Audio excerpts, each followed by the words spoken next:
So hello, Bo, hello, Steve. I mean, it's a great pleasure for me to be here with both of you. And we will try that in this conversation, some of your wisdom come to me. So it's a very interesting, we'd like to have a very interesting type of conversation with both of you because both of you represent complementary perspectives.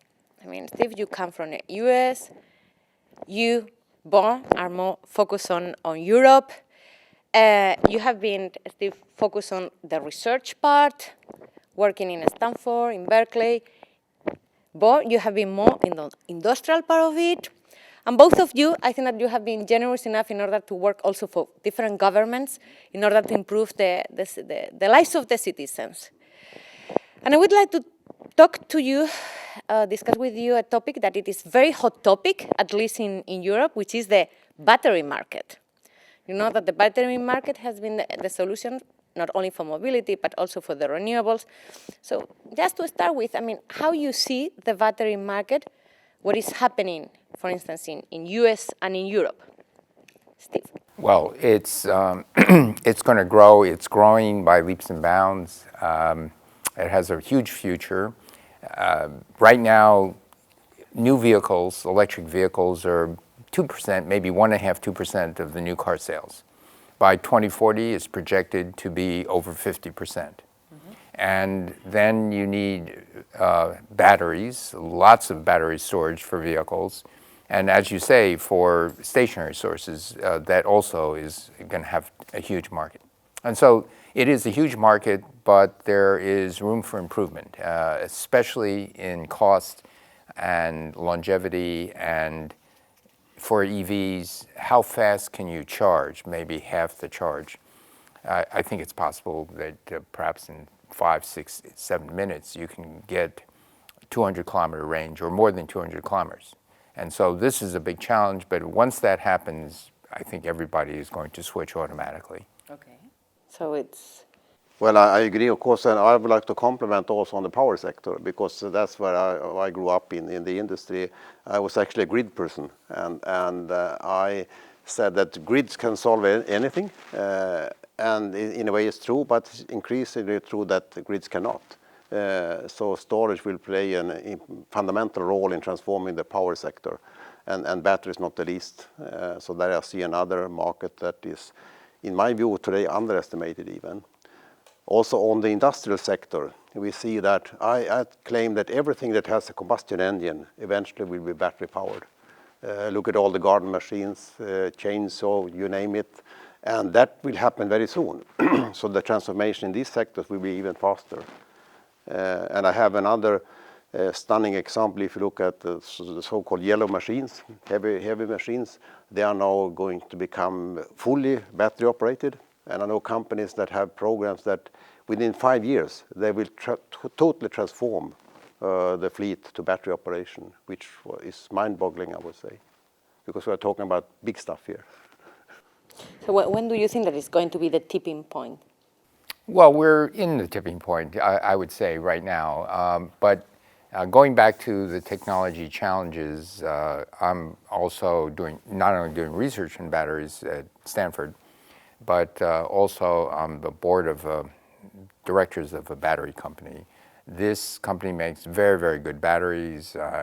Airbus has become a co-investor because, believe it or not, even airplanes are thinking they might go hybrid, using a battery for takeoff landing. But that means you can downsize the engine, and then you have a much more streamlined airplane. And so 10 years ago, I would have thought this is crazy impossible, but just some very serious people considering this. No, but I agree. I also said when it comes to automotive sector, there are many tipping points. It's about when you can have the cost, when you can have the range, when you can have the charging capacity. But all of these tipping points we seem to be able to tick off in the near future. About the same time.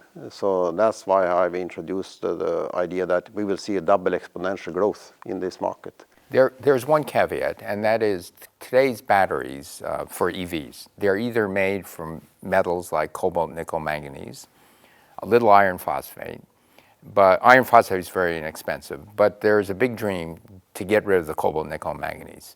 If it really grows the way we expect, those metals will become too costly. And right now, Tesla says that the cost of materials for a battery is 30% of the cost of the battery. But if you imagine growing hundreds of fold, 1,000-fold in market, the demand on those materials will go skyrocketing. The big dream is sulfur. I've personally been working on sulfur batteries for the last 2 or 3 years. There's a real hope that sulfur can replace these metals and even have still higher energy density.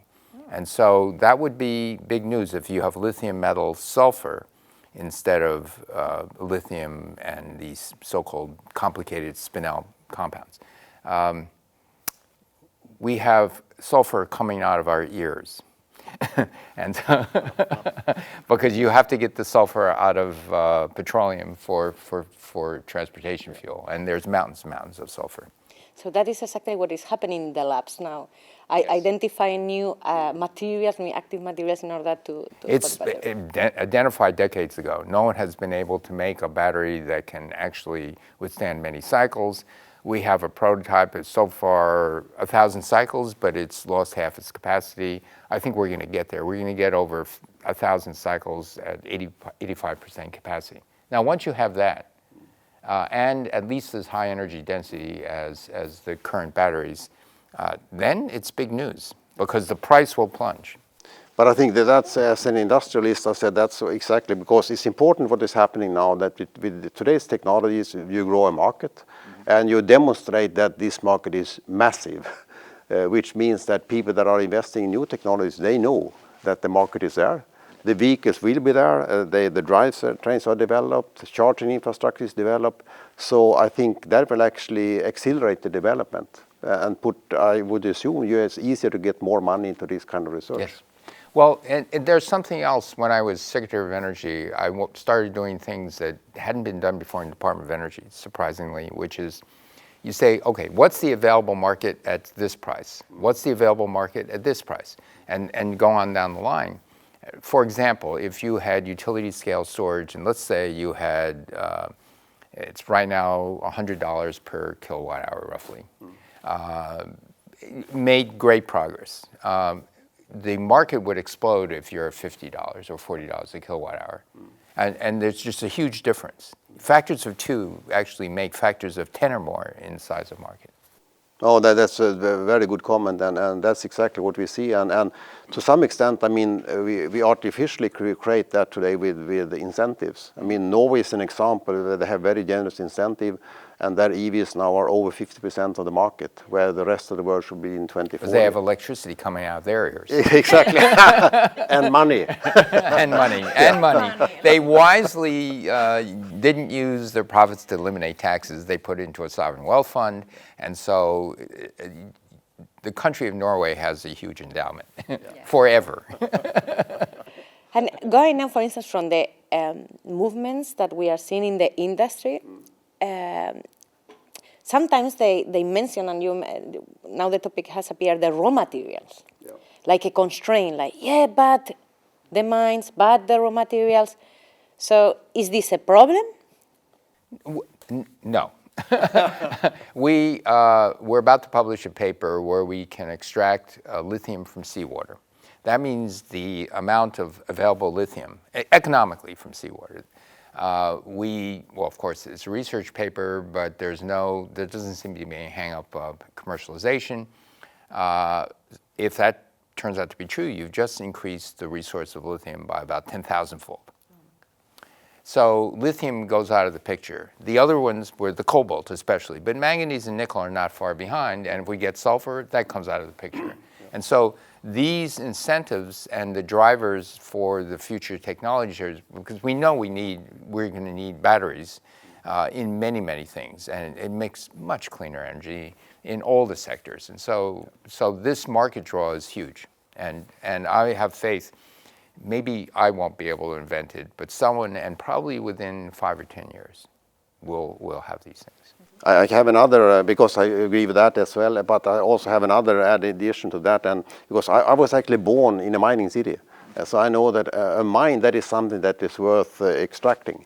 And with today's demand, I mean, method will be improved to extract minerals, and in the Battery Alliance work in Europe, we have seen that, surprise, surprise, we have now 4 companies that have raised their hand and said they want to start extracting lithium in Europe, in Spain, Portugal, Finland, and the most spectacular actually is in Germany, where they have been were drilling for geothermal energy and found lithium down there. Well, actually, there's a lot of lithium in very saline water. When you drill for oil, it turns out that sometimes you get much more water than you get oil. And in the water, there's valuable lithium. I advised that Shell, and I made a joke. You know, there will come a day when the lithium, which right now sells for something like $15, $20, lithium carbonate. That's much more money than oil. So I said, you pump, you're looking for salty water to get lithium. You get oil as a byproduct. You pump, you put the oil back in the ground. It's going to be interesting. I mean, completely different picture. Right now, they put the salt water back in the ground. So apparently, then the raw materials are not going to be a constraint.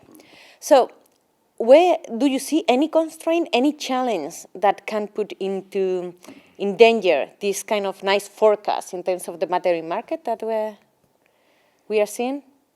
Where is the challenge here?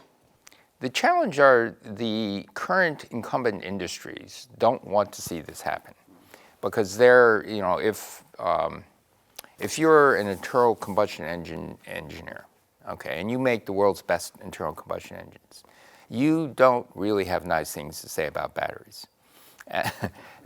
And all your life, let's say you work for BMW, Mercedes, Audi, so all your life you think these are great engines. They are great engines. And you don't like the idea in 20 or 30 or 40 years, but probably in 10 or 20 years, in inner cities, they're likely to be banned because of pollution. Yes. And when the batteries get better and can charge faster and all these other things that will happen in roughly 10 years, then it becomes the high-cost option to get an internal combustion engine. I think even before that, because we are starting to see when the faith in combustion vehicles will fade, I mean, the residual value drops. So when you buy a fossil car, you are unsure of how much you get paid back for the vehicle. And I think also there, so that's why it's going to go faster, I assume. And I agree also that you're touching upon the transformation in skills.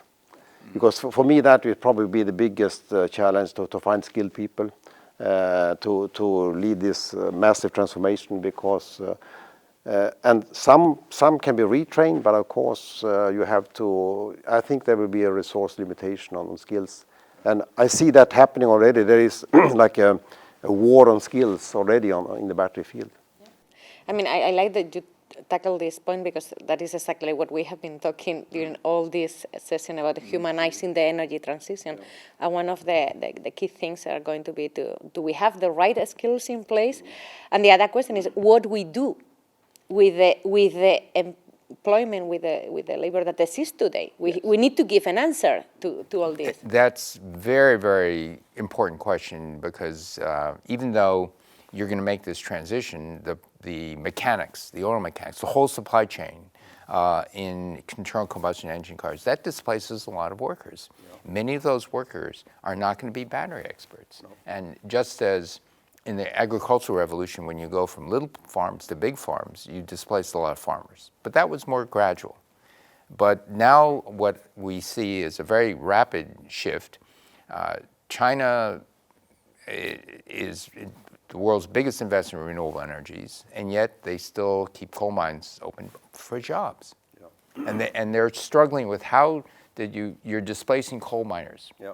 And so what do you do? In the United States, we have a similar problem. We are displacing miners. Natural gas is so much cheaper than coal. In fact, wind and solar in the US, because we have such good wind and solar, is also cheaper than coal.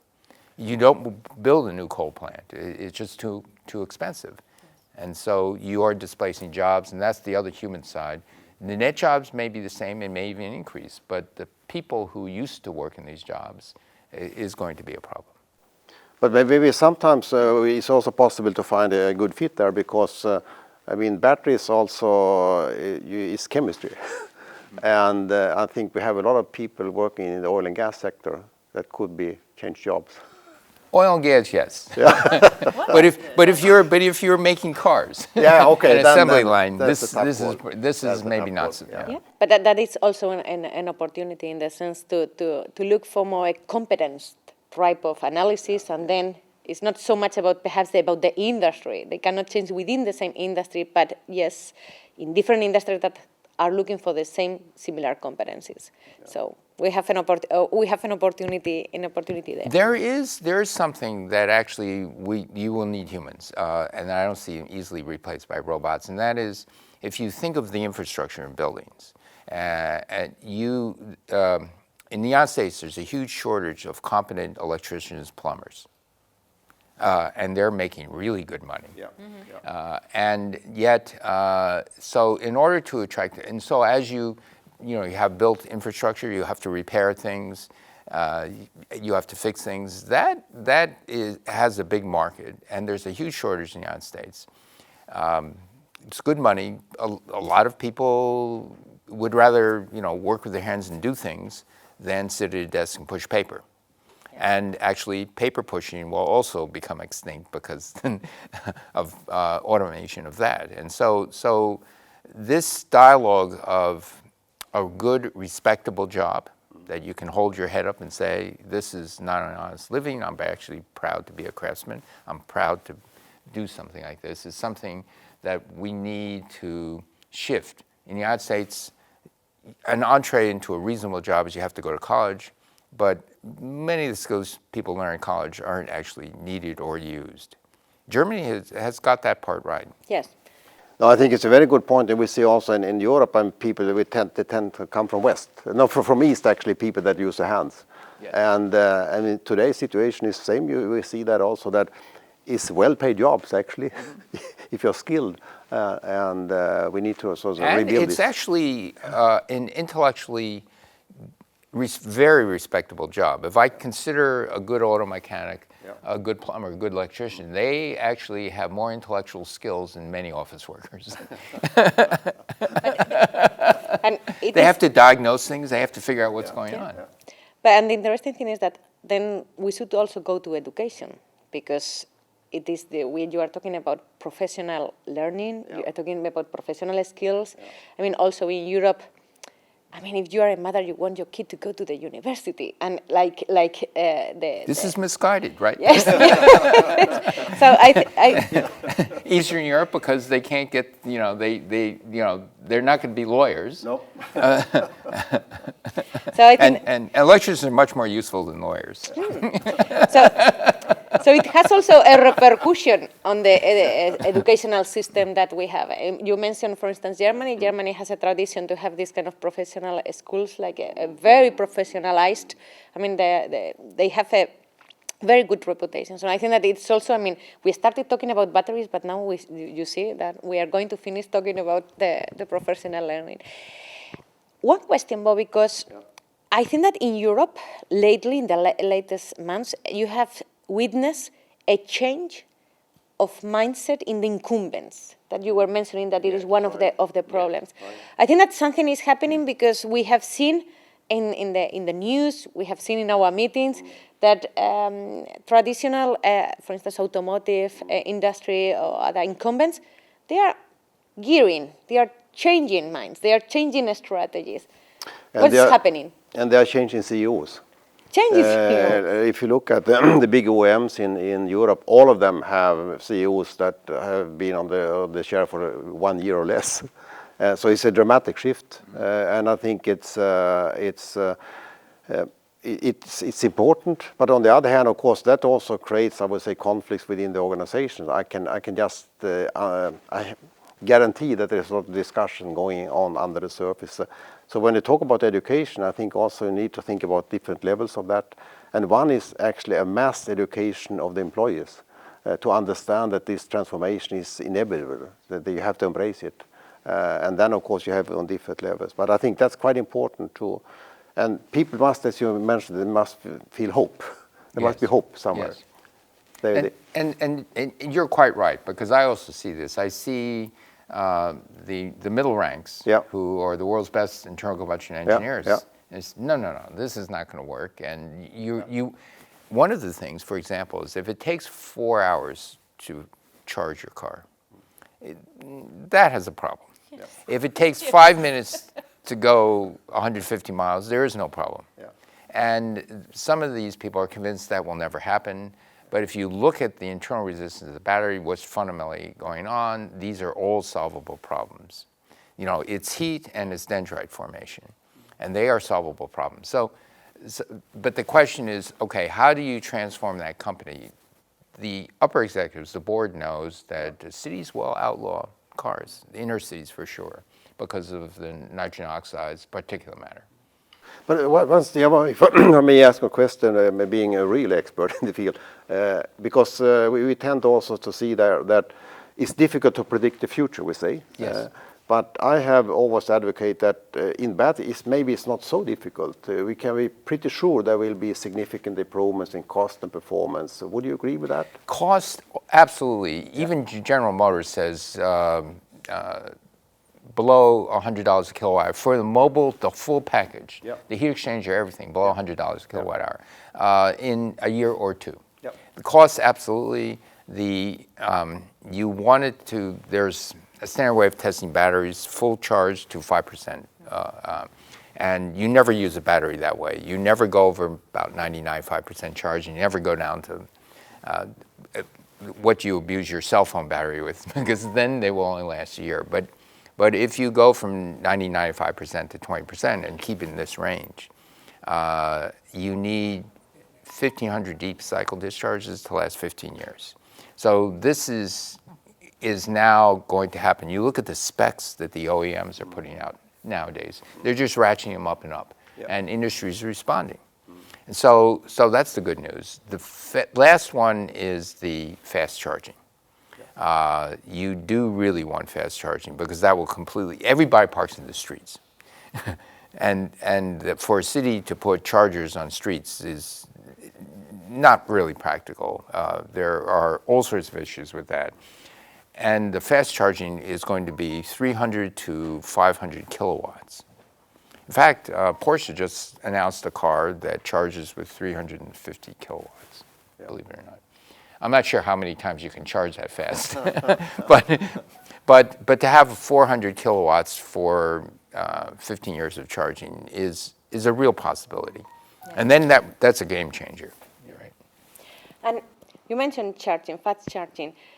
I think that in the conversation that we had, you mentioned that 80% of the charging is going to be done at home, at work. For today's battery, yes. And are we prepared for that? Are our cities prepared for that?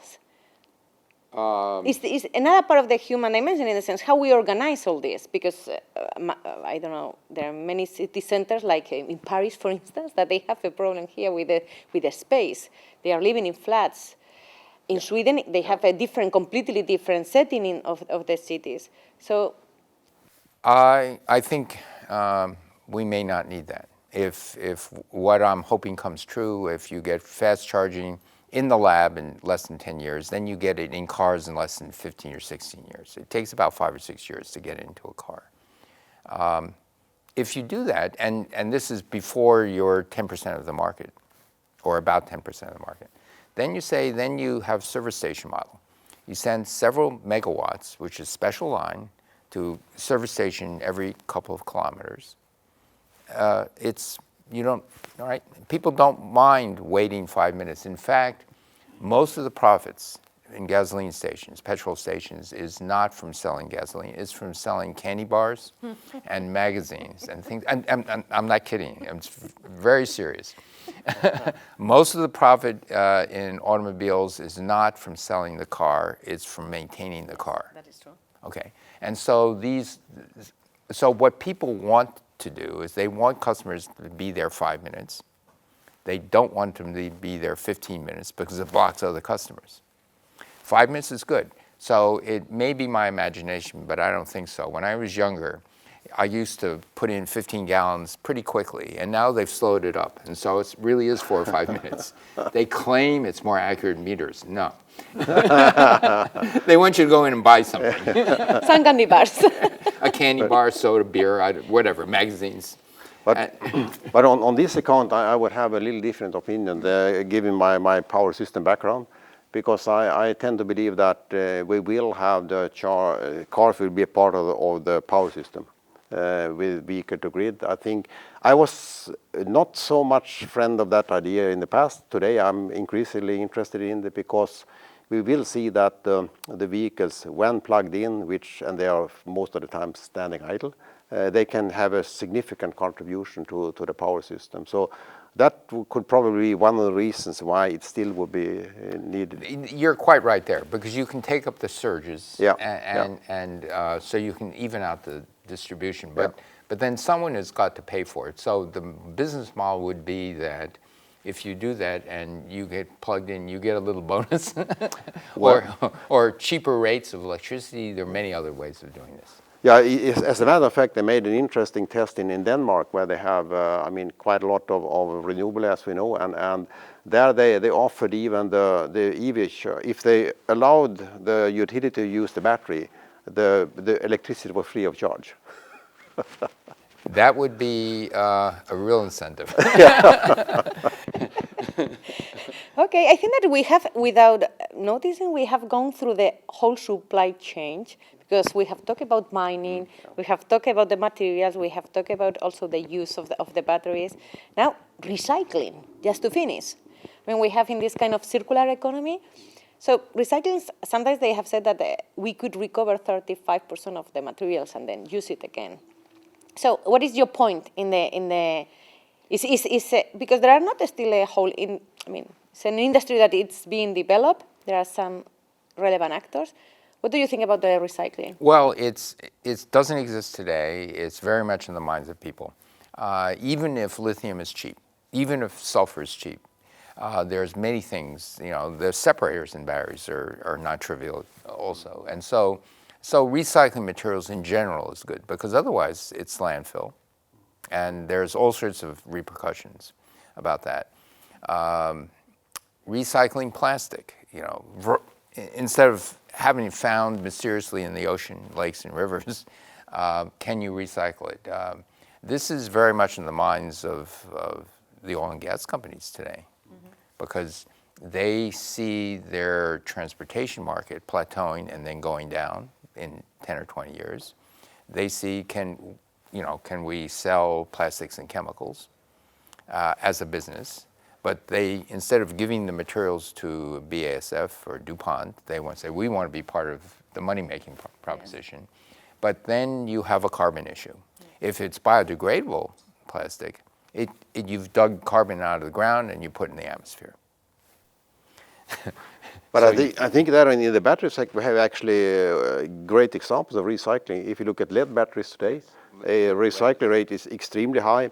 And another battery type, nickel cadmium, an old type, by law, they have to recycle, which they do, to 100% basically. Otherwise, they lose the license to operate.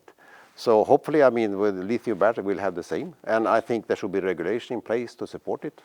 Right. Yeah. Okay. So just a final question. And by the way, the engineers will figure out how to do it. No, I have no doubt. Once you say this is the target. Yeah. Just they are problem solvers, so for sure. My last question has not to do with batteries, because batteries, it's really a hot topic. But apparently it's good going in a good direction. We feel very positive after this conversation. But what is next? You have to think about what is next. What is the next disruptive thing that we are going to see in the energy? What would you say? I think it's how do you actually transition, there's energy, and people are fixated on energy and offsetting petroleum use and transportation. There needs to be a revolution in biology / agriculture. Mm-hmm. I think if you look at the amount of greenhouse gases from agricultural land use, It's more than electricity generation around the world. And the idea of there's now being tested and being sold plants like corn that with microbes can make their own fertilizer. Fertilizer is about 1 or 1.5% of the greenhouse gas. But it's worse than that because the energy you need, which comes from hydrogen, ammonia, urea, to make fertilizer, farmers over-fertilize. And when they over-fertilize, the plants don't use it. That creates N2O, which is a very potent greenhouse gas. It creates algae blooms. It creates all sorts of things. So to decarbonize significantly agriculture is a big deal. To put back carbon in the soil is a big deal because modern agricultural practices since mechanized farming, since fertilizer, has been depleting that. And there are billions of tons of carbon that could be put back in the soil for more productivity. We're 7.7 billion people. We're going to go to 11. This is a real issue. So, I mean, becoming an agriculture is going to become more and more complex as a country. It's, you know, in Europe, it's not a problem. The United States, we have 2% of the population, less than 2%, and we feed not only the United States, a large fraction of the world. You go to a developing country, they have no energy, so there's no irrigation. They have no fertilizer, they can't afford it. They don't even have animals that can pull the plow. And so this is like before the Industrial Revolution. Yes. It's subsistence agriculture. And with solar energy, you can pump water. You can purify water. You can, right? And in principle, there's a CapEx problem, but in principle, you can have electric bicycles and three-wheelers. No, I would add on to that because my pitch is I can see a future where electricity will be almost free. Cost is so low. And if you have that, I mean, then you can start talking about power to something else. Yeah. And I think that will be a great transformation because we will solve so many problems if we have this clean and inexpensive electricity. You don't need a battery because if the sun is shining, yeah. you pump the water and you purify the water. Yeah. And you put it in a tank. Yeah. That's your battery. Yeah.